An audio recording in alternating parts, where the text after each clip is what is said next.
Hello, everybody, friends, enemies, lovers, and rivals. Welcome to episode 36 of King Arthur Pendragon, the Great Pendragon Campaign. We're in the Anarchy period. It is the year 501 slash 500 because we're gonna quickly go over winter phase. We have a surprise for you, and I want to first start off saying I'm sorry that we didn't play last week. Two of us were kind of not feeling great, but we're back here, and we kind of want to skip over the winter phase a little bit. Like, we had our players kind of do a lot of the roles off screen just to kind of speed things up. If that's not something you want to see in the future, let us know. We thought maybe because of the break, and we thought maybe the winter, it would just give us a little more time. It's not like we don't like the winter phase at all. But anyways, we'll do some recaps of that. Let's see what else is going on before we ask the guests how we're doing. I'm obsessed with BattleTech. I'm just absolutely obsessed. I'm playing MechWarrior Online, I'm playing Rogue Tech, and I've been designing a tabletop campaign for it, borrowing heavily from Mordheim. So seriously, that's been my life. I've had about 6 people design companies based on it. So welcome everybody. Yeah, we're playing Pendragon tonight, but I'll talk about that later. I want to hear how Jim's doing. Wow. Yeah, I'm doing good. I'd like to officially state though that I have now gone. I now fear the winter phase. Just it really, those die rolls for like, are you surviving for another year? Is your wife and kids surviving for another year? Are your horses gonna survive another year? The threat is real. It's all it's all real. We believe in it. It is real. It is. It is. And I'm happy to be playing it again.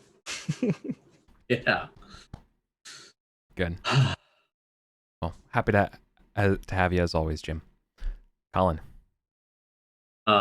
Every time I come up here to play Pendragon, my partner says, "Have fun. Your character's gonna die tonight." Every time, and that constant companion of anxiety is really what pushes me to this game in the first place. It's such a healthy outlet for all the anxieties I feel constantly about mortality and legacy.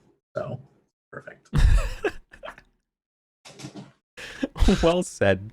Well said. Cool. So thank you. Before we jump into a recap of the winter, and go over some of the financial parts that we still need to do. Obviously we have our quote today, and I'm grabbing from Beowulf. No, we two in dark of night shall forego the sword. If he dares to seek war without weapon, then may wise God, holy Lord and judge which side will succeed, which one will win glory, as to him seems right. And that's Beowulf, referring to how Grendel doesn't fight with a weapon, and so neither will him. Pretty cool. Yeah. All right. Not even going to criticize you for not pronouncing it in the original Norse. So. No. I had to read Beowulf in the original Norse, and I had to read the Canterbury Tales in the original Norse. I'm done. I can't do it. Done. You're out.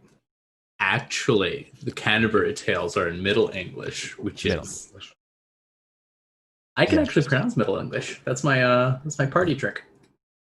The only way I can get through it is to say it out loud. The furthest I go down is listening to those bardcore covers that are actually in like the old languages. There's one that's actually a Saxon version of Immigrant Song that just came out. Nice. It's like literally like Old Norse Immigrant Song. I was like, that's pretty good. I would argue that it's worthwhile to hear Canterbury Tales in Middle English, even if you're not going to pronounce it, because it actually sounds like poetry that way. It actually sounds nice instead of visually the goddamn mess they make you muddle through.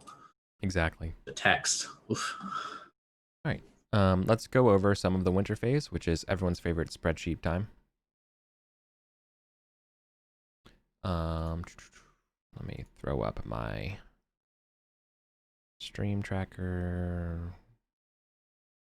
Promise I have so many fucking windows open that are mech related because I'm an idiot. I didn't close them before and I had trouble finding it. But here we go. Here's the manners. Here's what we're doing. Okay. Won't even let me zoom in right now. Fine. All right, we are. Who wants to do the first recap about survival and everything? Mine is pretty unspectacular. Okay. In fact, I don't think I actually advanced with any of my skills. Okay. None of my horses died. None of my family died.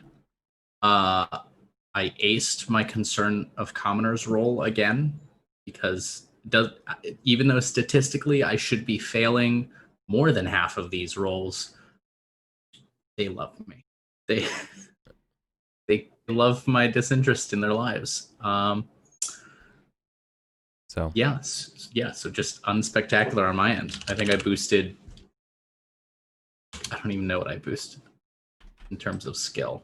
Did you crit your concern, or did you? Nope. I just succeeded. Just succeeded. Yeah. So you're getting a -5 to it. Awesome. Yeah. Cool. I increased my sword to 21. That's the big thing. Oh wow. Congrats. I passed my chaste. Gareth did not take lover this year. Not sure. doing that. And passed my justice, so I did the justice event correctly. Beautiful. All right. Jim. So yeah, Erwin had a big year last year in terms of his skills. He got energetic, courtesy, and flirting all passed, and so they all went up by 1. Everybody survived. No deaths amongst his stable or his household. Also, no skill increases for those who've capped out at their 15 skills. And then I decided to take my training and put it into energetic, raising that to 16. Nice.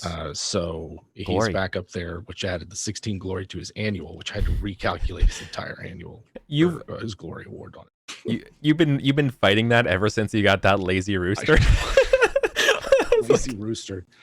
Yeah, I've clawed my way back from 13. So there's that, and then I spent my glory bonus because I crossed the 6,000 threshold to raise my strength to 13. But I have not rolled justice or concern of commoners. All right. Well, let's do a justice event for you. I generated one, so it's going to be between a peddler and a childhood friend who offers you a librum to just, help you think about it. Okay. The source of the conflict is an unpaid debt. So obviously, things are running high. Could be about food, it going in the winter. Most commerce, right? Even though if it's paid by money and not even barter, it's promising that when the crops come in, I'll give you some of them, right? It's not like I give you 6 beets right now. It's like, I don't know, man, like when I get the beets, I'll give you some. It comes in, yeah, right. And everything operates on a form of debt, right? And you now someone's my like, largest squash. Yeah. I have a curious large squash, my lord. It is yours. All right. And and it devolved into an insult. Insulting a local lord. And possibly involving a cousin. Would any of you, any of your cousins? I have Melangel. Yeah. Melangel's. All right. Melangel's name got dragged through the mud. Oh no. All right. You want to test justice?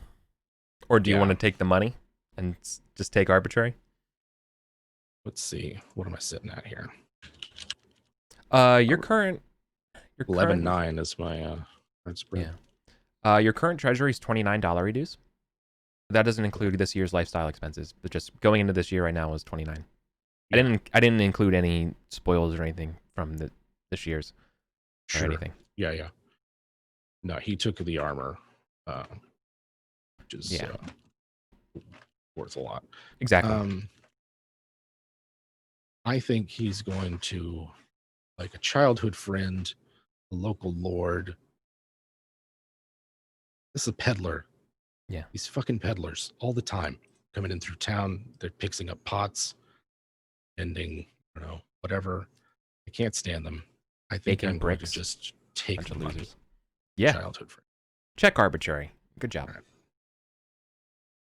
It makes sense even though it's totally random, that you get so many peddlers in your justice events because Cholderton is like right on that road heading to Lev Kamagas. Like, of course, all these Silchester peddlers coming in, especially right now, right? Trinkets and doodads and like any merchants going through are absolutely sticking to main roads and stuff like that, right? Like traffic in general has gone way down.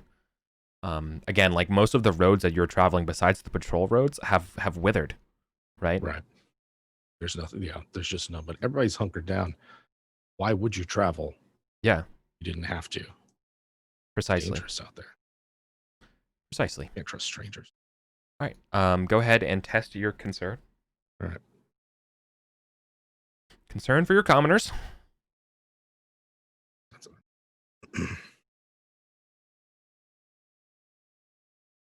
Huzzah!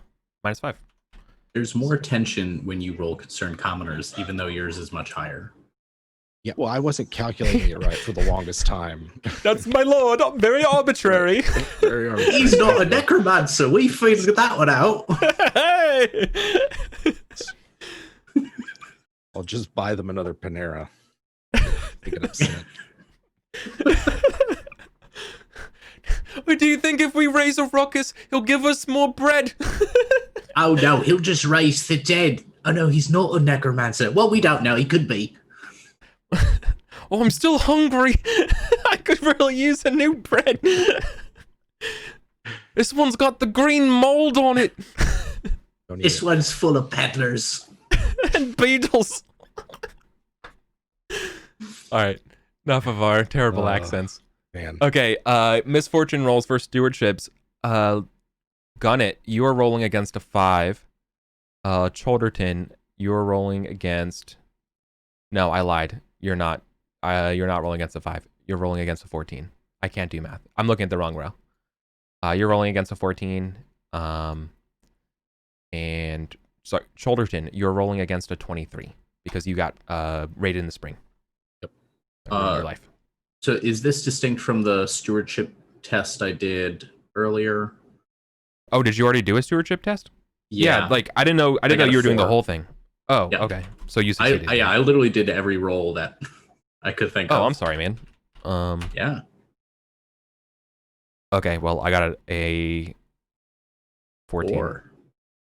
No. No. What the fuck did I do? D20 greater than 20 plus 3? What the fuck? I don't know what it is. I rolled a 14.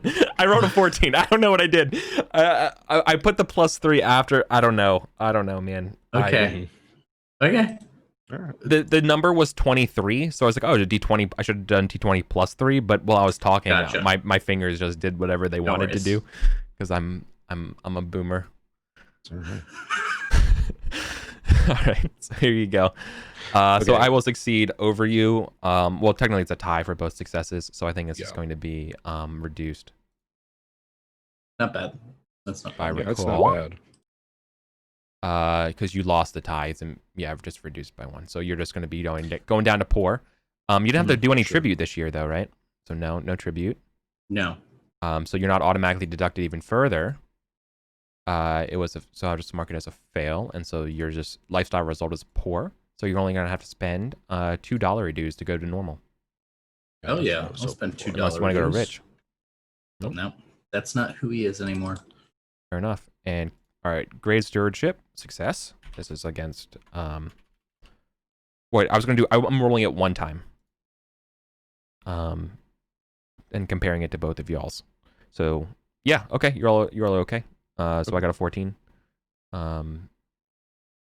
So you still lose. So you're also doing the same thing. Poor to normal. Cost 2.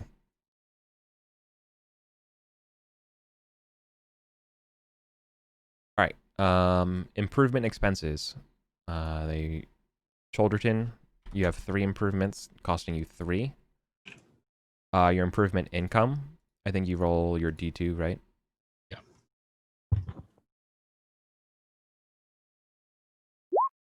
It's 2. By the way, that was factoring in your additional -1 apiary and -1 to fate for the roses. Nice, I got 2. Other manorial income is 1. Miscellaneous income this year Anything to declare? Any expenses? No expenses, no purchases. I would like to start fixing Nice. some things. You're up to $18 dues. All right, Colin. Yeah, let's go to you now. Colin, Yeah, you have starting treasury. I have a $29 dues. I have 39 on mine, but yours is probably right. Well, I might be in the past. Hold on. So you got poor knight, stewardship roll. Why does it say poor? That's okay, lifestyle result. Poor knight. Is this not V looking? Okay, there we go. You're living as a normal knight. Breaks down. Eat this down. Awesome. Improvement expenses. You also have $3 for improvements. No, you have $2 for improvements because one of them is destroyed. Yeah. You lost your apiary, right? Yeah. No more bees until I fix it up, but I want to fix my dovecote first. Yeah. It's only damaged. Mm-hmm. So I think I have to pay half its cost. Correct. Okay. I think it's 2.5. I think it costs 5.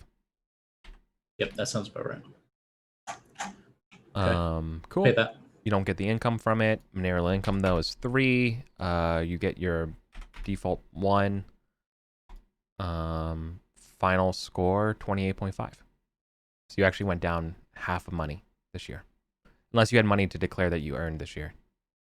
Like on taxes? No, I never declare that. No, you earned under 600 librum, so you don't have to declare it. No. How many shillings to a libra? Honestly, 80?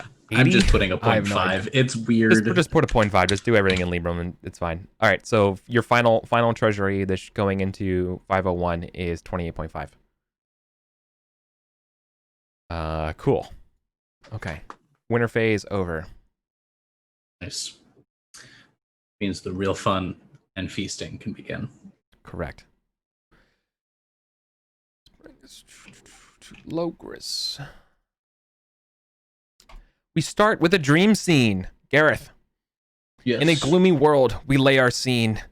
It is blue mists all come up to your knees, right? Like hovering around.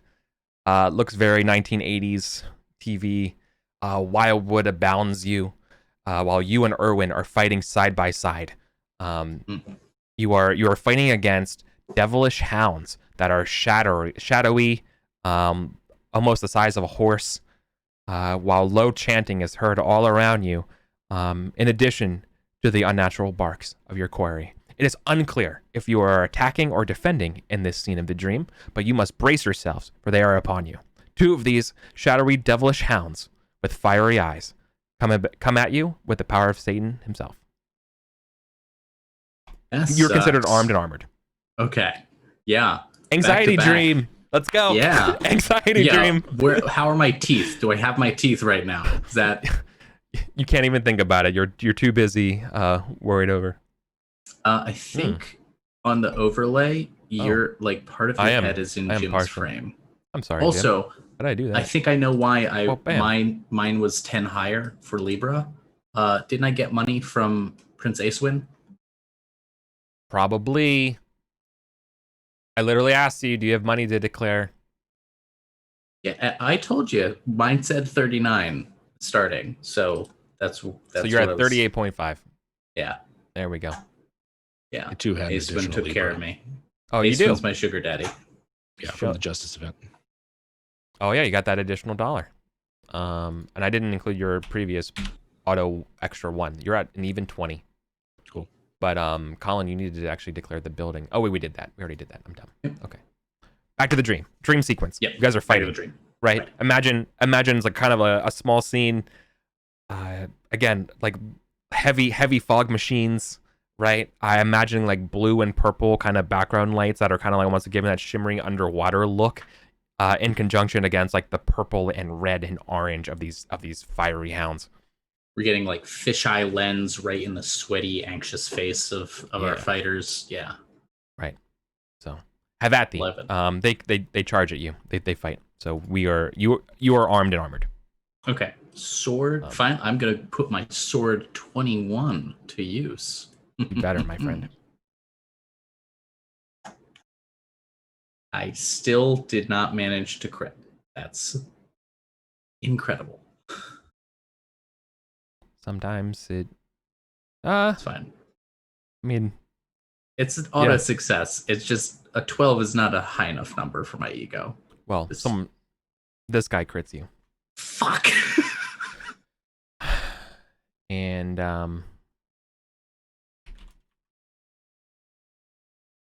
we'll get to Erwin's in just a second. You're taking 36 damage. What's your piety?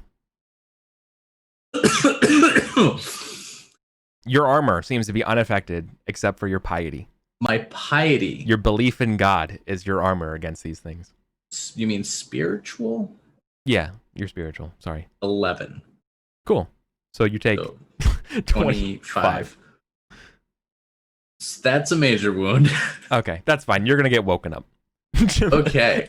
You're as you get devoured by this devilish hound. Erwin. Well, Erwin's test your might. Yeah, it's both of you are in this dream. Fighting. Together? Yeah, you're fighting alongside each other. It's been a while since we've been together. Yeah, I know. What could it mean? It lunges at you with a 19. Got a 12. Ooh. Okay. It beats you, but you get to use your armor. And by armor, I mean use your piety or spiritual. 10. I'm using this is a creature from an older book where piety is the stat. Blackhound. Yeah. Cool. So we're just gonna do normal damage to you. Very casual 23. So I got a 10 for my spiritual. That becomes a 13. Yeah. That's not even a major wound. No. So it gets on you. Make a dexterity test as it tries to like tackle you.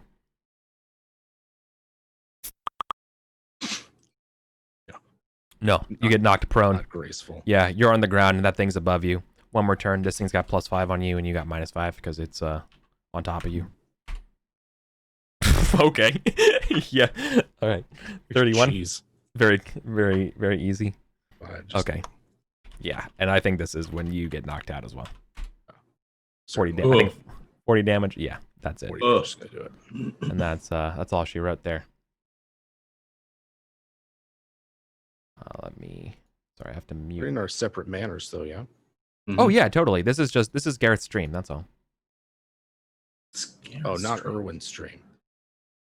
No, this is Gareth's dream sequence. Just you are in his dream, and you. rather than just like dictate it, I wanted you to be a I participant got you. in the dream. I thought we were having another like joint dream. Yeah. Oh, no. This was only Gareth's. Okay. Gotcha. All right. What could it mean? Erwin being in your dream. So you wake up in a cold sweat. Yeah. You turn to see Elaine, and it's an empty bed. Yep. Get up. Go to the little reading nook with our unplayable chess game, and I spend the rest of into the morning sitting there looking out the window. I'm sure one of your house folks would be like, do you want anything to drink or do you shoo them away or? No, just quietly ask for some warm milk. Yeah. Okay. So we just see you drinking out of some warm milk out of a goblet. Mm-hmm.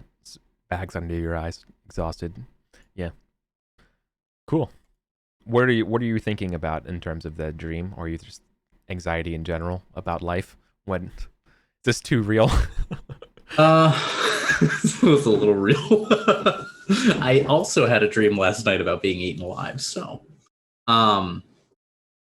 Gareth thinks the piety aspect, right? The being protected by his faith. Yeah. He thinks on the kind of lack of religiosity he's had relatively. He wasn't very religious. He went to service and all that. Then he had the experience in the woods, and he kind of got pious after that. That's why it went up to 11. Mm-hmm. But he's never had a relationship with the priest of his manor. He doesn't know the bishop like Jim does. Like Erwin, who's ironically less British Christian, I think. Yeah. Has a better relationship to the church than Gareth. And I think in this pensive moment, Gareth's like, Warm milk and rouse the priest. I wish to make confession. Did you say the priest? Yes. Oh, forgive me, is everything okay? Sure. Forget I said anything, and they're gonna go. Mm-hmm. Right.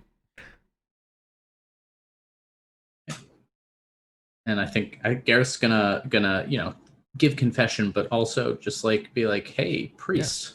This is Father Tiramore. Yeah.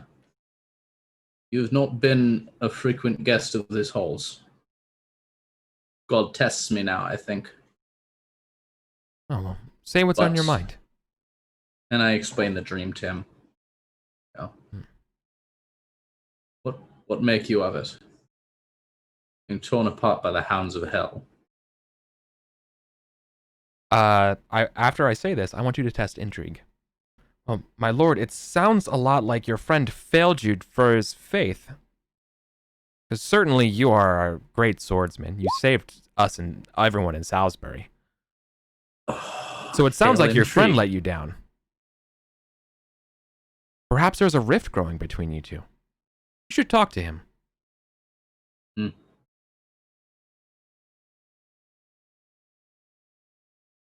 You might be right. No, I'll do it. You'll talk to him. Well, I'll talk to the priest. Sorry, I got ahead of myself. I think that maybe maybe I can make a gift or something for them. Improve relations. Normally this would be your late wife's duty, but as caretaker of the manor, spiritually, perhaps I can help you. Keep the receipts. Yeah. He was being ambitious, right? Yeah. It's like, oh, here's my shot. Oh my God, he's talking to me. Here's my shot. Here's my shot. Like, you know what I mean? Like, he's literally angling. Yeah. He was angling to do this. I think Gareth's just too troubled to see that. He's just exactly. Like, that's fucked up. I don't like losing in my dreams, much less in that exactly. way. Cool. You would have learned that this guy is totally lying. As far as like, if he's feigning affection to help you out, right? He has ulterior motives. Mm-hmm. Cool. All right. Awesome. Good stuff. We cut over to Cholderton. Cholderton, a rider fast approaches. You are out with Gareth, probably just not even like on patrol, but maybe just like having a nice walk because you want to get a second to get away. When you hear the galloping of a rider approaching, so you all kind of like rush out and you see, off in the distance, it's hard to make out. Make a recognize test. I think this is one of the ones I've raised recently. Yeah, so I want you to test it. Yeah. No. Show us your moves. Oof. No. That's fine. Gareth is able to point out this person. This is Squire Morwen. That's Sir Kinfin's squire, and Sir Kinfin is your neighbor in Bulford. Note that Bulford is not part of the League of the Born, although it is close by. Is technically so it's on the other side. Okay. It's technically on the Avon. Gotcha. But so that was Squire Moore. You're only a couple miles away. Sure. Yeah, we're right there. Yeah. Squire Morwen. Morwen and Sir Kinfin of Bulford. I'll post both of those in the chat. There you go. The Born Distributary is what it's called. The Avon, sorry, when a part of the river forks off, but it's not tributary, it's the distributary. Mm-hmm. Right. What does Squire Morwen want? Right. So he gets up to you and he's panting and he goes, "My lord seeks your aid. We're under attack by a vengeful knight. We need only a small group and we can turn the tide if we rush." Sir Kinfin is not a member of the League. Yeah. You owe him nothing. But do you muster arms? And if so, you only need to send one knight or a man-at-arms. Do you go yourself? Do you call someone of the League for it? Do you call a vassal for service? Do you ask for volunteers? Or do you say, piss off? I think telling him to piss off would be a bad idea given how close we are. Erwin doesn't need a neighborly dispute any more than he does with Tony. For sure. Kind of like the idea of him doing it personally, only because that not so much like he could call upon Nesta at Allington, but she's further away, right? And Kimpton, Newton, Tony, I don't think they would. I mean, I'm not really going to ask anybody else from the Bourne Confederacy. I think Erwin's just going to be like, Pedrog's around, bring Pedrog. It's a chance for him to, knock some heads around, and we'll ride out to assist Bulford. Awesome. There's no test as far as I test sword, I guess, right? As for battle. But there's no we're not going to do like a full thing of this as you rush off. The knight that you end up fighting is Sir Evermore. Sir Evermore is a retainer of Straterius. Apparently you ride upon and you are actually interfering into a longer standing squabble. But it's not exactly a situation where you get all that information, right?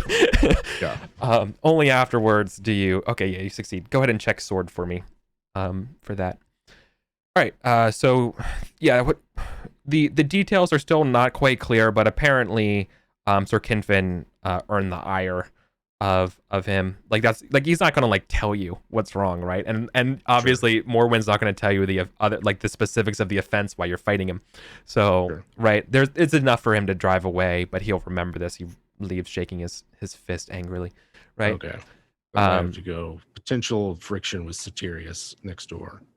No. Don't. That's not what this is. Okay. This is clearly some sort of personal thing between those two. You stepping in isn't going to be like, oh, now the ire is on you, or no, this is bigger than what it is. This is just a minor thing. That probably won't devolve anything. I can't say for certain, but it's not my intention right now, right? Gotcha.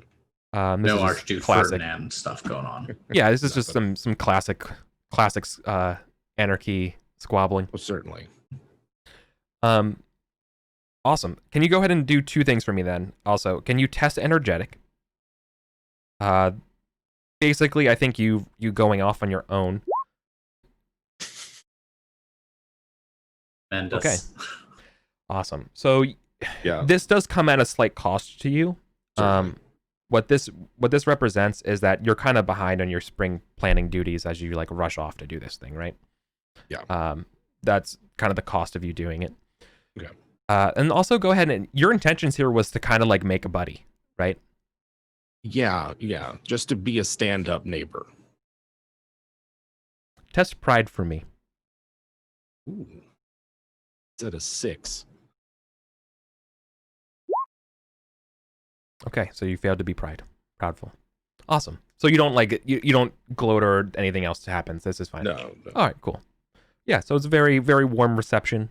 They take you in, it's fine. And, a day later, you're off to go. Mm-hmm. Cool. That's all. Works for you. All right. Any other, plans or scenes? Anything you all want to do? Declare? So opportunities for tests? Eligible for squire this year. Yeah. He is. Yes, he is. So, is that something that happens at Easter? Correct. Okay. All right then. I'm not. I'm assuming we're gonna get to it.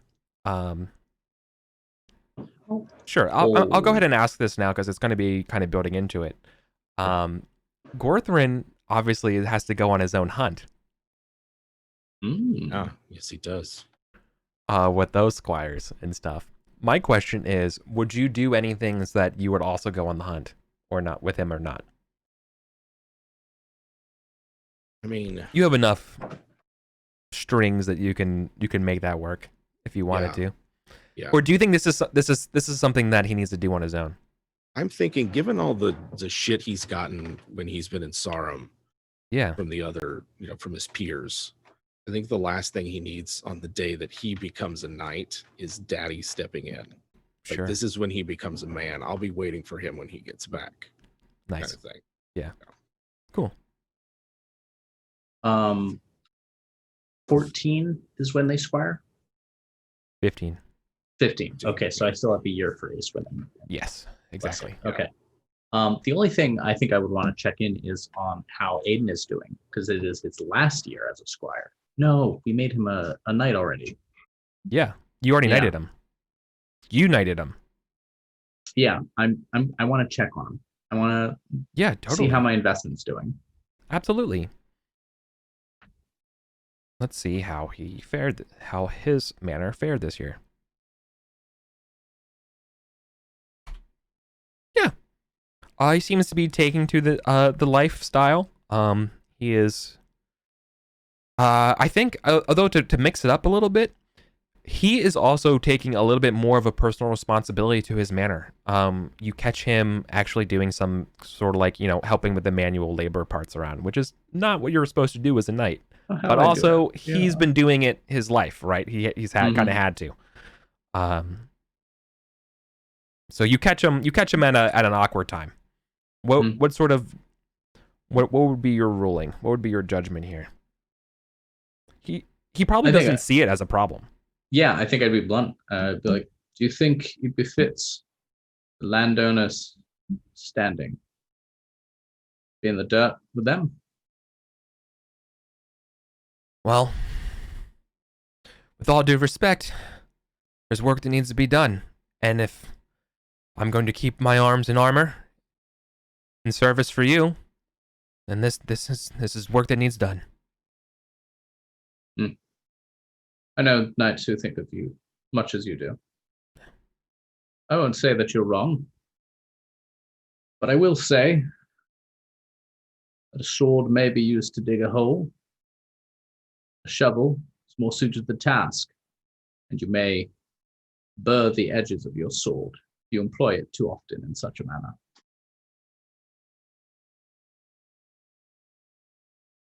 Do as you will. Never understood the true value of a sword. You want to run that by me again? Saying your preference for the lance or something? I find myself a little bit more prone for lances. Been thinking a little bit more about axes as well. Sword is ceremonial. Sword is symbolic. Ceremony is... It is symbolic. If it is not to your taste, I hardly care how my enemies die. Test honor for him. This is like you instilling this value to him. Yeah. Right? Basically like instructing him on this thing. Yeah. Right. Oh, would I be okay Would it be honor? An axe? I'm actually second guessing I mean, myself this now. Is all metaphor, dude. He's like saying, right? Like, so he's being super pragmatic to the point of almost being dishonorable. Yeah. Right? In fact, he's flirting with it. And you're like, oh, pump the brakes, little man. You're a knight now. You can't do that. Like, you know what I mean?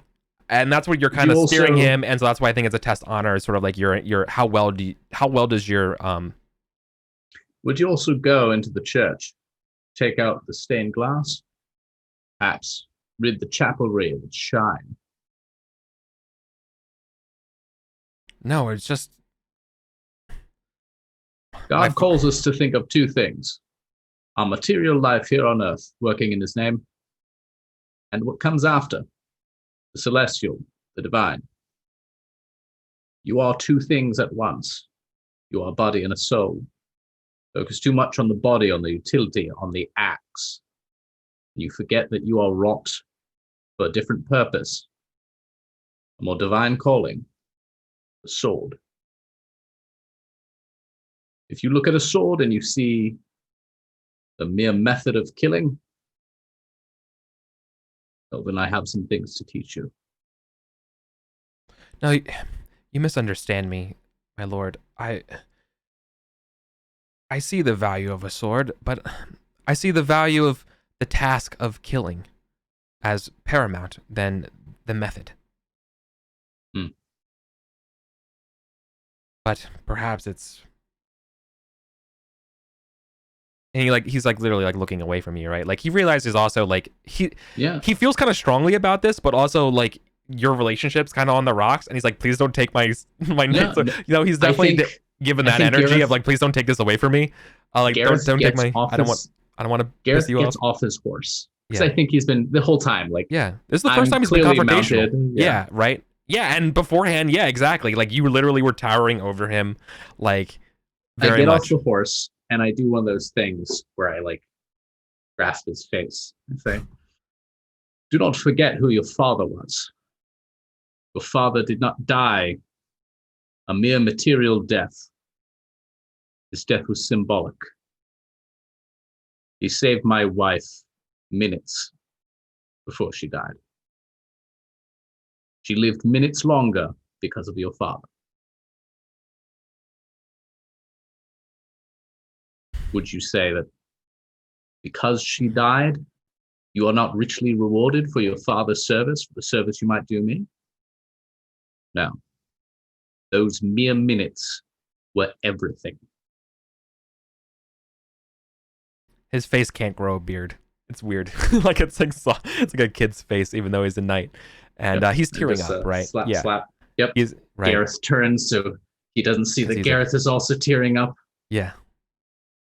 Hell yeah, dude. Okay, I mean, you can test something if you want. I mean, you pass, and that was so awesome and fantastic that, of course, he's going to consider this for the rest of his life. Right. Okay. I think I'm gonna test spiritual because he's trying to like force himself a little bit into this religiosity. No, it still rings hollow to him. Bummer. Yeah, I think Gareth really struggles with the sense of the divine. Right. Well, instilling the Christian value of it is that's a tough sell. That's a tougher angle for you, for sure. Right. But nice. Okay. Let's talk about the feast. And before we jump into the cards and all that kind of stuff and the foods and the pasties, let's talk about a little bit of the rumors that you hear about going through. And you hear about this one beforehand. Apparently, there's a legitimate encounter with a unicorn by Sir Miff. Apparently, Sir Miff was outstretching her legs because she was feeling old and, like crampy and just not really vibing with the weather. And through the woods, she encountered a unicorn. She came by it, and the next thing you knew, she was chasing after it. She didn't catch it, but she felt instantly better. You didn't catch it? No. But now here's the weirdest part. So remember Tidworth and Sir Sigibert? Yeah. She kind of like low-key hates Sir Miff. Also begrudgingly admitted that she saw some sort of white horse in the woods. But she just thought it was some knight or some idiot, was running from a battle or something like that, or it was dismounted and it's just fleeing or whatever. She didn't really think too much about it. Which is why people are talking about it. They're like, 2 people? So the unicorn, supposedly only a virgin can catch them, right? Yeah. Okay. I'm surprised that Myth couldn't catch the unicorn because they have seemed totally unfuckable every time we've talked to them. There's going to be a scene at the feast where she looks at you eye to eye and says, I can get it. I can get it anytime I want. And walks away. Just fucking flexes on you. But yeah. So anyways, that's in your neck of the woods. You hear it first before it gets to Sarm, which is why I share that one with you. Right? I don't know. Maybe you can check it out. Maybe it's nothing. But then I have another rumor to share with you as well. Your cousin, Yvain's child. There's been a rumor being spread that the child is between you and Yvain. Who would make such a rumor? Yeah. That is a child of incest. That's some shit. Double chin of incredulity right now. That's some shit. Yeah. This is the shit that Elaine would just crush. Yes, and that's exactly what I was going to say. Yes. Fuck. Yep. Welcome to the life of being a widow, dude. Surprisingly, it's not everything it's cracked up to be, Meanwhile, I kill myself in my water. Excuse me. Wow. All right. Anyways, yeah. So those are the two big rumors. There's others, but that's what you're gonna find out beforehand. To be honest, I'm surprised there's still not like a big looming battle. Maybe it's just because we're used to the Uther period. But like, there's not a big looming battle anywhere. No, a big looming battle requires a king. Yeah, that's. We got some people calling themselves kings. Yeah. Yes. But you can see that they're not by how many people show up. That's fucking true. Okay. Yeah, that's the important context to keep in mind. But the contrast would be all the people that show up when the Saxons go to war. Yep. Right. Because they couldn't even, they just like bees. You know. Yeah. They swarm. Yeah. Swarm. At least Gareth has some good party stories to tell with that trip. Yeah. That's gonna be You gotta spill the beans. Gotta let us know. Riddles? Really? Yeah. Yeah, you got some good stories. Good stories. All right. Let me get some. Lilo. Got some new faces here. I still hate Hinger's face. It really reminds me too much of Ted Cruz. Yeah, it's a cross between Ted Cruz and like Bob Villa or like Tim DeLanto. it's got Tim the Ted Cruz Taylor. Yeah, it's got big dad like car working energy. I don't know. Yeah. Oh, Commander Bulb, you have missed some good storytelling. That's all. You missed some moral lessons. You've missed a dream scene. You missed a powerful extension of aid. What can we do? All right, appearances. Again, the extra bolts of cloth and everything that we got a few years ago. That's still the rave. How you mix it up this year is the big question. So go ahead and test your appearances. See where you go. You can test fashion if you want. Doing to augmented, but otherwise, let's lock and load and see where we fall along the salt lines. I am not going to test fashion, but I am just going to spin some Libra. I never tested loyalty. Okay, that doesn't improve. Right. Yeah, I don't think I'm going to test fashion. All right. Just appearance. Oh no. What the hell, dude? Okay. Oh no. Apparently, okay. Oh no. This is the 1-2 punch. I think it's also that you were with the Saxons that you're getting snubbed in a big way. You're eating on the floor with folks. You can test pride to flex and be like, no. Wait, but wouldn't it be? Oh no! If I crit succeed, I'd be above the salt. Yeah. Nah, but you fumbled. This is. I don't know if he would demand. I would have to test pride, wouldn't I? Yeah. Exactly. Test pride. Okay, I'm gonna test pride because I'm relatively modest. There's an outrage. Yeah. Roll again is also part of it. If failure or worse, you're on the floor. Oh, okay. So I don't. It's not just on the one. Yeah. But there is a seating faux pas. Okay. So you're below the salt, but you are actually at -1 geniality. Okay. As there's some sort of snafu rumor seating mess up for you. Meanwhile, like Erwin's like, what the fuck's going on? Like, yeah. Is it they're just like, oh, we thought you were still with the Saxons. We didn't set a place for you. Ooh. All right. Did you test appearance? Not yet. He's gonna spin some Libra. Got it. I have to see. Yeah. Oh, if I hadn't spent, it would have been a crit. Don't you hate it? Don't you hate hubris? Oh my god. He's never passed this roll either. I was like, I need those extra bonuses. Near the salt. Screw you, dice. All right. This would be a Traitors. 3-round feast. We're eating an almond omelet. We're eating roasted crane, and we're eating wafers. Hell yeah, wafers. Almond omelet actually sounds dope. Yeah. Awesome. Okay, so let's rock and roll. Highest glory goes first.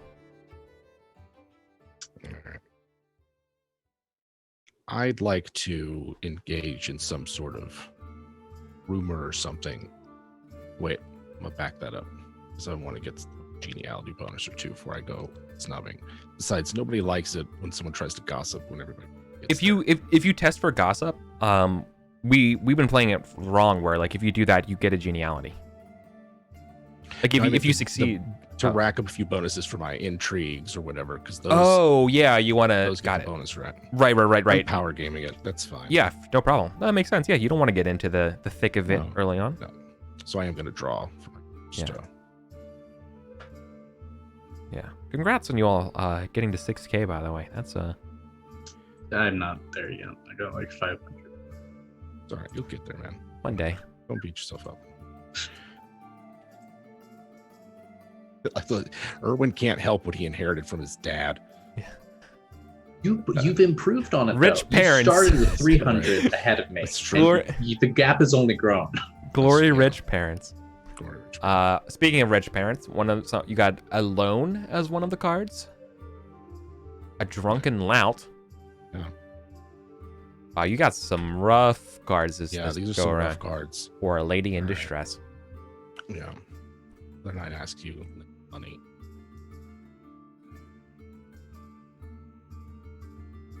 All right. So I'd have to. Does it say how much? Do you know which card it is? I'm just looking at the loan. No, but if Like you don't actually have to spend your actual No. Libra. I think it's the option of doing it. Ooh, it's about ransoming a captive.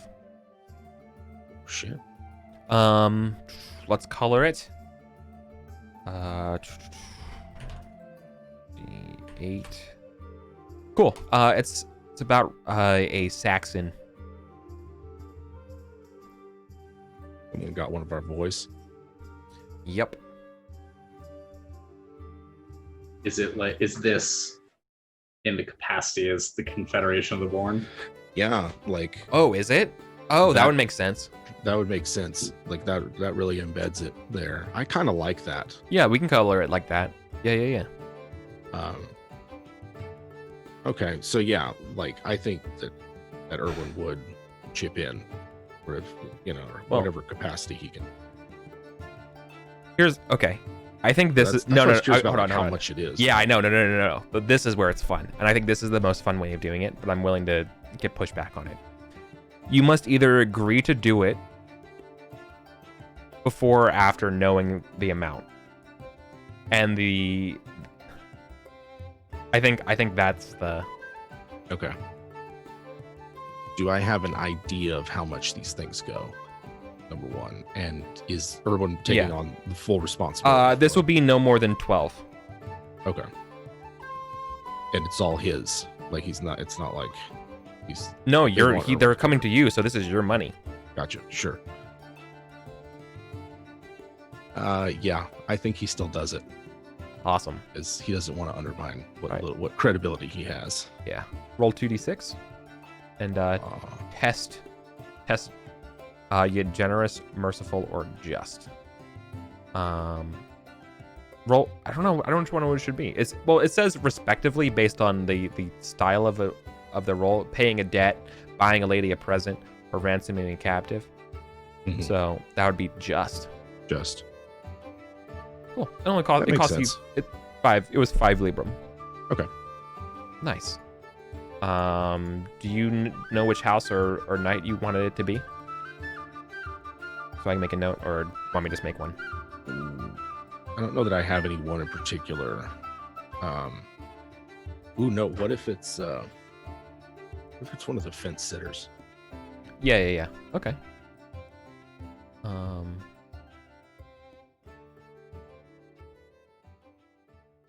Okay, helping a fence sitter.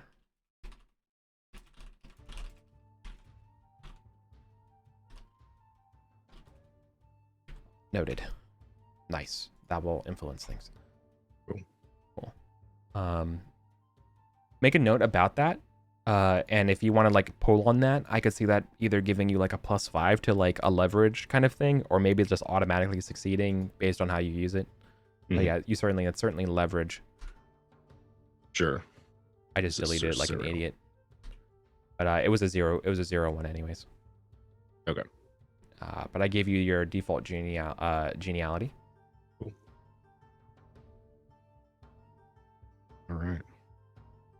All right. Gareth. Below the salt. Starting with a -1 geniality. My hands are tied. The host calls for a song. Yeah. And well, you have fair singing. I have a good sing. All right.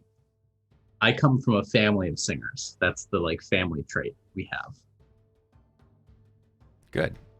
Well, everyone gets a test here. And I did pretty well.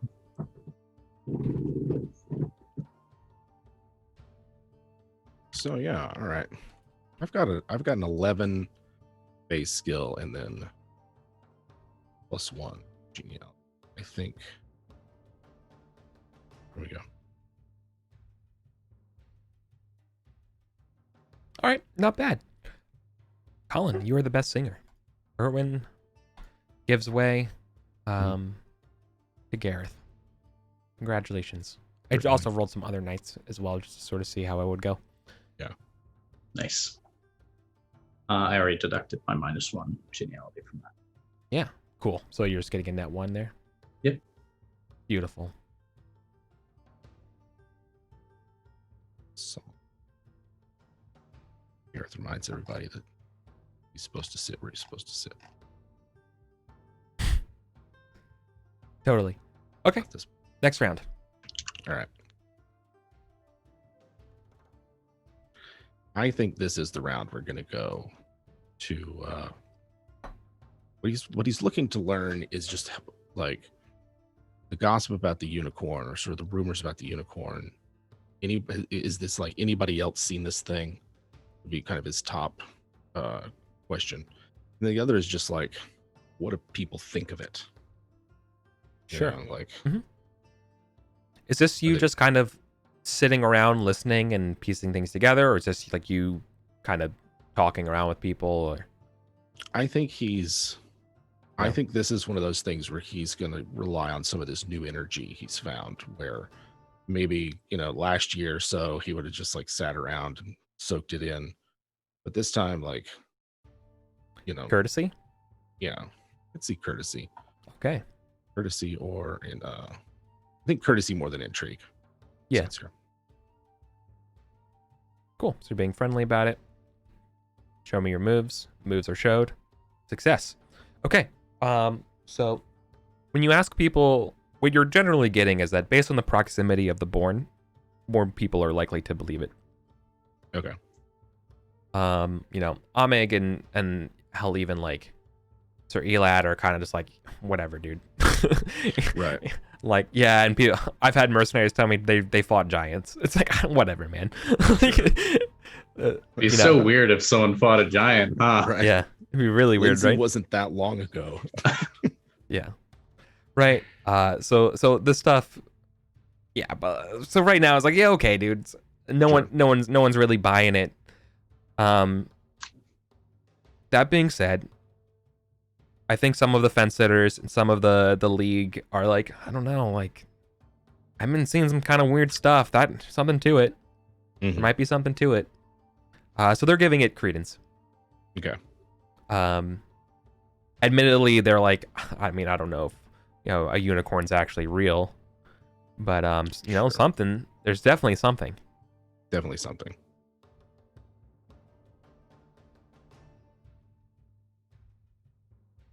All right. Yeah, I think that's all for Erwin then. For sure. Is that a check to courtesy or just no, you gain a geniality for succeeding. Okay. It's like a 1 geniality for taking that action. Cool. In addition to your 1 for being awesome and near the salt. Oh yeah. Good stuff. Colin, you have a very nice face.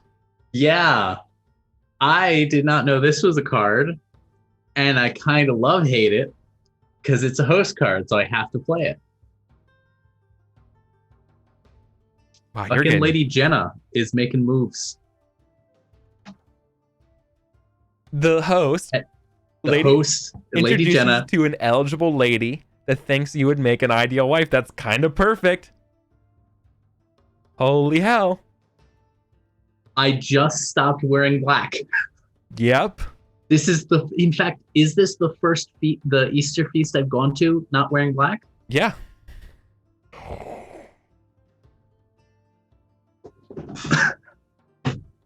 How does this even happen? I don't know, man. Also, real quick, aside, apologies, I couldn't get the captioner to work. I'm sorry about it. I know it's important to people. It just did not want to work for me today.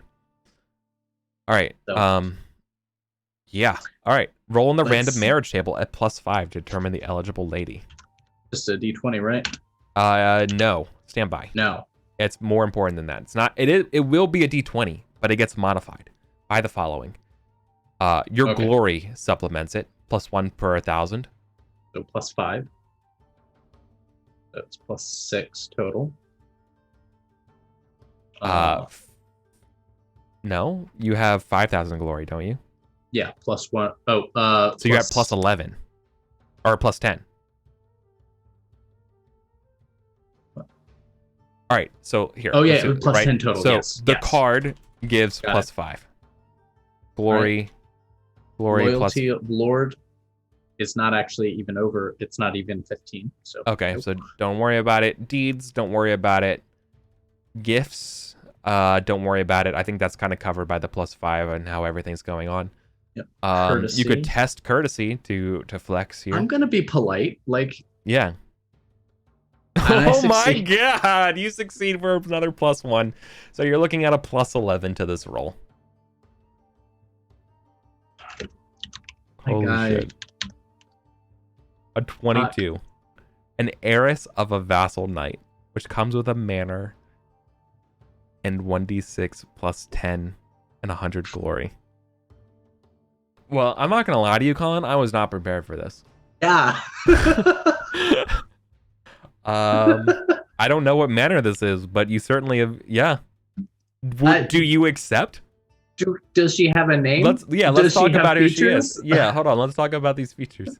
Okay. Let's do NPC. Non-binary steward named Angorod. She looks wiry, so she's very thin, but also very attractive. She's statuesque with a bloated face and birthmark with birthmarked skin. Their voice is very breathy. She seems very disciplined in the way she carries herself. She has a little tinge. You're not sure if it's the way she's flirting, but she has a little tinge of pride. But fuck. She has a keen eye for intrigue. You know that she's not necessarily carries the same absolute sense of loyalty in the way that Elaine kind of does. Mm-hmm. And also not very religious. This is a tough choice. I imagine this is not easy. Yeah. I imagine she, like, you can kind of see the birthmark somewhere, like, through the clothes. And it's cool. Yeah. But I don't have a picture for her yet. Yeah. For them. Actually, yes. Sorry, it's not binary. Rest of a vassal. This has got to be Lady Jenna making political moves to shore up her support. Oh. She's growing beyond the young council. This is not something that this is not a young council move. Yeah, and I think hold on, we can zoom in on this. Like, yeah, my lord, I know that you have been nothing but loyal to this earldom and even myself. And I want to repay your loyalty and all of your guidance. I've seen what you've done with the Born, and I've seen what you've done on our small council. As part of Rydichin's reclaiming Angorod of such and such is an eligible wife, and well, I'm sure both of you have a lot in common. And that's sort of like where you share. You're both widowers. You both have dealt with your fair share of different things. And I guess maybe this is where, I mean, this is the courtesy role where it comes off, and neither of you make a faux pas. Yeah. Just what would you be most interested in asking? Because, like, are you thinking about this in terms of just the material benefits right now? Gareth's head is spinning. Right. Look, this is what there is. Go ahead. Last year, or maybe the year before that, I rolled my love of Elaine. Yeah. To see if he would take off the black, and I failed. Yes. And I took the black. So even to himself, this is literally me talking this out. I don't know. Gareth is trying to move past his wife's death, trying to move on with his life, right? His daughters are one of them is about to be squire, the other's about to become a maid. Is this him going like, what if I can breathe? Erwin's running the Confederation, not me. Like, specifically not me, because no one fucking trusts the snake-like husband of the most notorious snake woman of Salisbury. Yeah. I'm not on the Young Council. Is this okay? I think he's gonna say yes. Okay. So before you say yes, let's have a scene here. No. That's going to change a thing. Yeah. But I think this is kind of her, right? She does that or they do that sort of like sipping the wine that Elaine kind of did, scrutinizing you, and I think they would just kind of matter of factly state. So what exactly drives Sir Gareth of Salisbury? It's not raw ambition. You're cut differently. As she like takes a sip. You know, you're not an Uther type is what she's kind of saying, right? Mm. Ambition is... I was ambitious in my younger days. Ambitious of the more recognizable sort. But I've come to realize that perhaps I am not ambitious at all. Perhaps I merely have the bad habit of seeing the world as it could be, rather than as it is. If I were ambitious, I would lead the Confederation of the Born. I would poison Lady Jenna and try to install my children on the throne. She laughs. She has a sense of humor, like that fits you. I'm not ambitious. I sometimes see the world and think it could be better than it is. She laughs, but there's like a stunning silence for like half a second between both of you, and both of you kind of realize that in this sentence you admit that you also both have paid the price for ambition, and you know that price, and it and it keeps going. Yeah.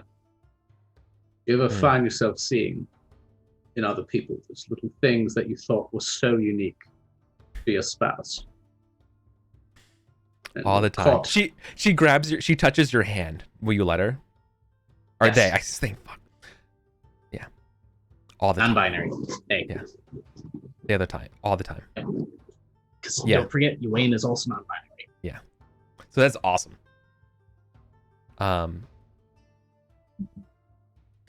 Yeah. So there, it's budding. You all are kind of hitting it off. This will be a manor kind of north of you all, near Raidachan. Okay. Colin wants to know what Erwin thinks or sees of that. Like, we're on the lower table, you have a good view of the hall. Yeah. And you see Gareth sitting with capital S, capital W, with this steward. With this steward, yeah. In fact, Lady Jenna introduced them. Yeah. So like you saw it, right? Sure. This is Lady Jenna flex. This is a brand new, like, for the record, she just got gifted this by Satirius. Basically saying like, hey, like, you know, thanks for everything. You know, good wishes. Here you go. Also, I don't want to manage this. This is too far for me. Sure. Here you go. And then they're like, right at you. Right? Gifted. She's at her domain limit. She needs to give it away. Yeah. Is it like, are the motives trying to be concealed or something? Is this obvious from just what's going on? It's obvious that Lady Jenna is giving us away as a political thing, right? Like know, you've been on the council. You know, Lady Jenna is pretty astute and knows that she needs to give people. Maybe you don't know why she's giving it exactly to him, but like this seems all very organized, and you also see that they're kind of hitting it off. Although they're kind of weird. Like they're not. Gareth is not a normal person of the era. Sure. Yeah. Right. But there's always somebody. Rather than like scrutinize him, test your love of him, like to see if you get him, because that's how you read him. That's okay. Yeah, because there has been an unseen, unexperienced moment when Gareth came back from the Saxons last year. If I remember you right, Colin, he showed up at. I showed up at your place to say hi, dressed in not black. Yeah. Yes. Oh, I remember that now. Yeah. All right. Let's see how this goes. Okay. No. And this is for the first time. And the first time in since memory. Yeah. You can't read him. You don't know how this is going.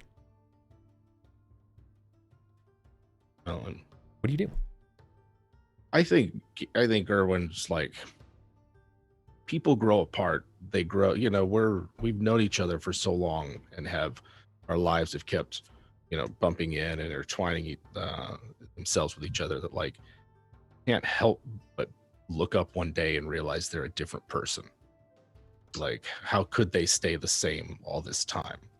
And so I think like Erwin's not necessarily like, what's going on over here, but is more just like seeing that Gareth is a different person and that Erwin might not know him as well as he thought he did, or they might just not be as close, but it's not like a burned bridge or anything. Sure. Yeah. That hits. That is Jim. That's good stuff. That is so not very only close to home, right? Yeah. Not only do you recognize it, but it's like there's like an acceptance to it, and that's cool. You're like, sure, like he's okay not being Gareth's first or second, You're understanding him right now. Yeah. Just in general. Yeah. Like that's so good. That's good. So emotionally mature. That isn't. Yeah. Gareth would be throwing a fucking tantrum right now. Yeah, that's what I mean. Like anyone else would be like, I think Gareth has thrown a tantrum in the exact situation. If he'd passed, he'd go over there and shake hands and who's this new person, Right. No, he's just gonna keep his distance. Gareth's having a moment, I love he it. can handle himself.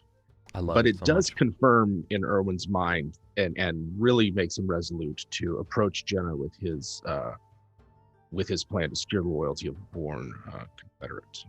If he has a chance, he will. For sure. And I'll get to that in a second.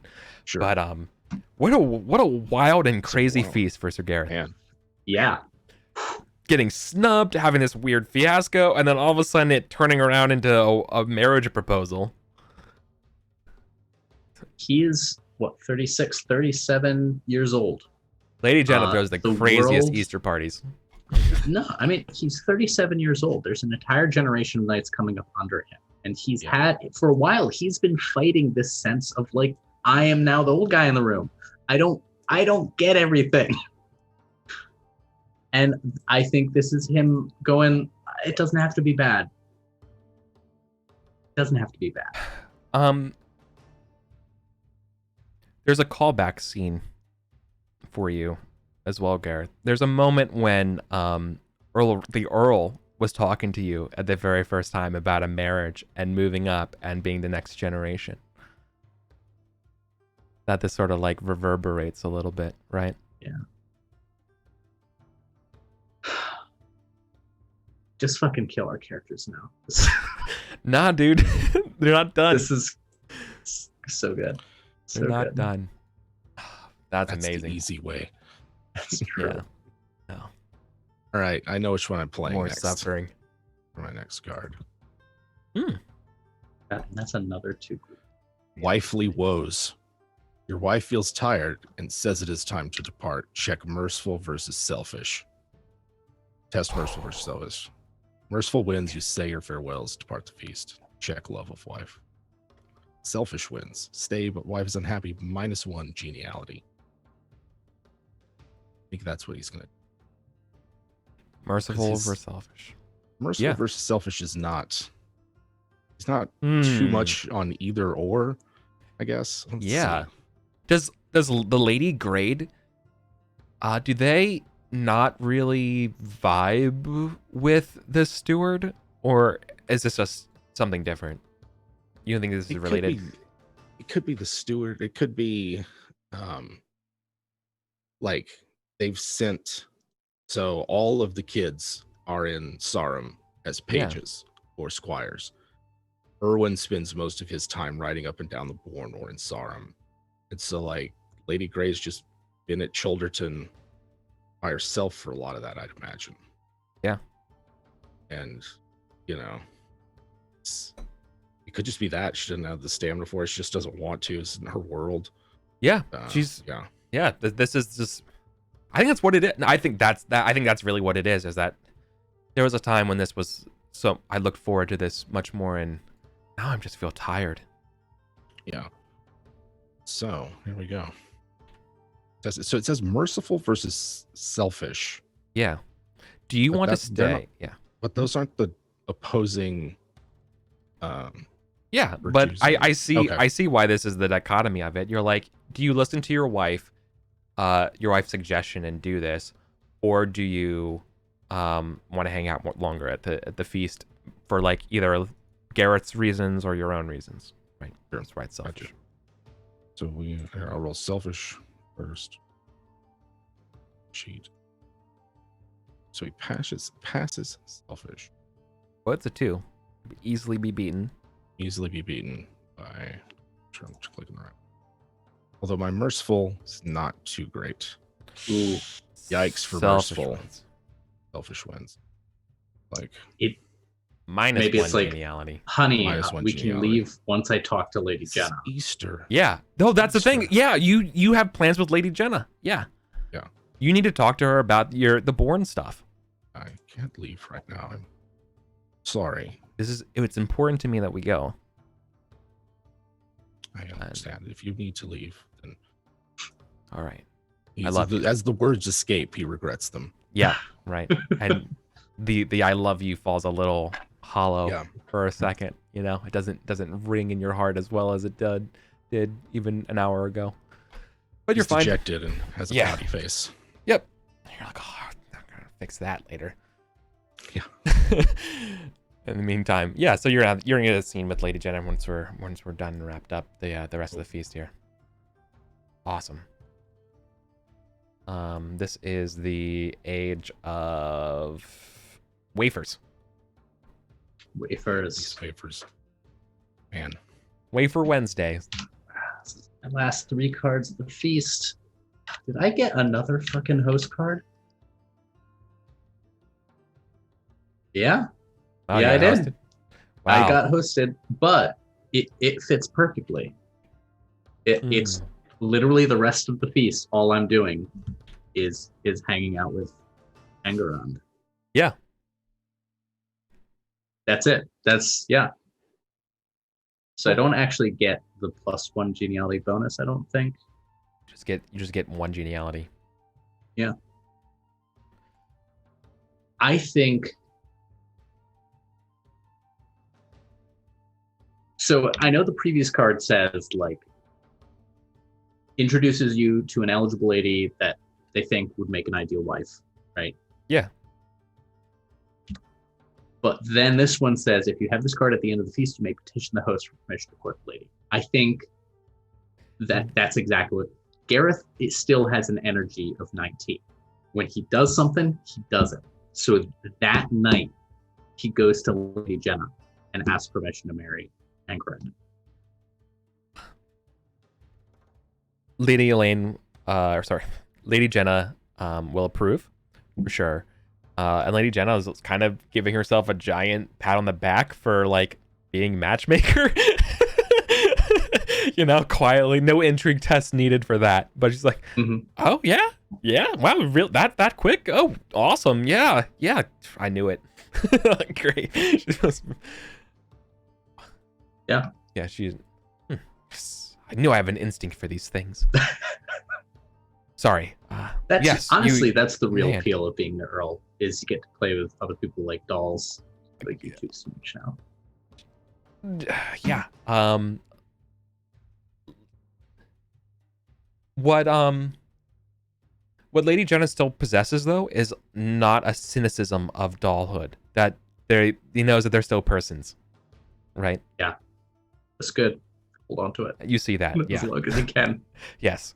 And the Lady Jenna has a very strong sense of not just loyalty, but the best in people. Maybe not the best age for that, but gonna have to break it to the kids about new parent. Yeah, could be worse. They'll be fine. They'll be busy being beat up as a squire. Yeah. I mean, right now they've already been paging out. They've been shoveling shit out of stables forever, right? That's the weirdest. Hold on, that's like the weirdest part. Like, so you're not supposed to do manual labor, but as a page, that's all you do. Yeah. Right? Like, you learn how to fashion everything. You learn all your knots. You learn all that stuff, right? How to clean armor, how to shovel shit, how to take care of a horse, like, especially taking care of a horse. Like, you go over taking care of a horse and everything about a horse for pretty much 80% of it. And then you also learn your letters, and then you can get off to and a little bit of fighting. That fig leaf of civility. I was like, it's not a fig leaf. It is years of your life. It's like you have to serve before you can fight, kind of things. You don't get to learn how to read or write, but you do learn how to take care of horses. Yeah. You learn how to bow. Sure. Right. You learn a couple dance moves, and that's it. Good stuff. Nice. But most importantly, horse care. Most important. Yeah. I'm gonna go through so many of them. Gotta learn how to take care of them. Yeah, and your horse is. Oh, a war horse is, again, like the most expensive, most difficult thing to maintain as far as like the years it takes to train one. Take care of chainmail. It lasts for a while. Yeah. But a horse, no. Like, I don't know. Yeah. I've been watching the Modern History show, right, about horses, and it's like just watching him train. He's like, well, okay, before I can even like charge anything with a spear, I need to show him what a spear is. I had to get my horse to just literally just be cool with me clinking around in armor, and I'm not taking my head off when I take off my helmet. Like, it needs to see my helmet. Like, it needs to see me. Like, there's so many steps to get a horse before to even get into a battle situation. Yep. Like, literally just me being in armor around a horse is enough to spook it. So, like, certainly, yeah. The amount of training and wow, that's newfound respect for it. Anyways, that would conclude the feast then. What's our final tallies for geniality? Final feast glories. 6. 60 glory for me. I got 3. That would have been 30. 3 for the turn plus 1 for the. Or no, I guess. No, just 3. The card that I accidentally deleted didn't give you any glory. No, you give me Or, minus genealogy glory. Yeah. Yeah. Right. Cool. Good stuff.